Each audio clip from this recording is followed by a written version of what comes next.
जी students, question हमें given है complete the series 1, 2, 4, 7, 11, 16, 22 और जो नेक्स्ट नंबर है वो हमें फाइंड करना है। तो जब भी आपको सीरीज से रेलेवेंट क्वेश्चन गिवन होते हैं तो आपने उसमें पैटर्न को फाइंड करना होता है। अगर आपको पैटर्न अच्छे तरीके से मालूम हो जाए कि इस सीरीज में या सीक्वेंस में किस किस्म का पैटर्न यूज हुआ है तो आप उस क्वेश्चन को, उस सीरीज को आराम से जो है ना वो सॉल्व कर सकते हैं। तो हम भी इसमें क्या करेंगे, पैटर्न फाइंड करेंगे। तो सीरीज वाले जो क्वेश्चन हैं वो कॉम्पिटिटिव एग्जाम में जो है ना वो लाजमी पूछे जाते हैं।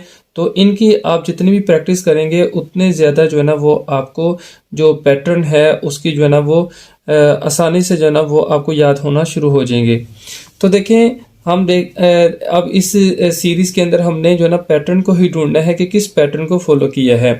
तो देखें, 1 और 2 का जो डिफरेंस होता है वो क्या होता है, 1 होता है। इसी तरह 2 और 4 के अंदर जो डिफरेंस आ रहा है वो कितना आ रहा है, 2 का आ रहा है। 4 और 7 के अंदर डिफरेंस कितना आ रहा है, 3। 7 और 11 के अंदर कितना डिफरेंस आ रहा है, आप भी जो है ना वो प्रैक्टिस के तौर पे एडवांस में जो है ना वो आप फाइंड कर सकते हैं। ठीक है, 7 और 11 का जो डिफरेंस आ रहा है वो कितना है, 4 है। इसी तरह 11 और 16 का डिफरेंस कितना है, 5 है। और 16 और 22 का डिफरेंस कितना है, 6 है। तो फिर 22 के बाद में आने वाला जो नंबर है, अगर हम प्रीवियस रिकॉर्ड को मद्देनजर रखें तो जो ना 1 के बाद 2, 2 के बाद 3, 3 के बाद 4, 5, 6, तो अब जो डिफरेंस आएगा वो कितना आएगा, यानी कि 7 का जो ना डिफरेंस आएगा।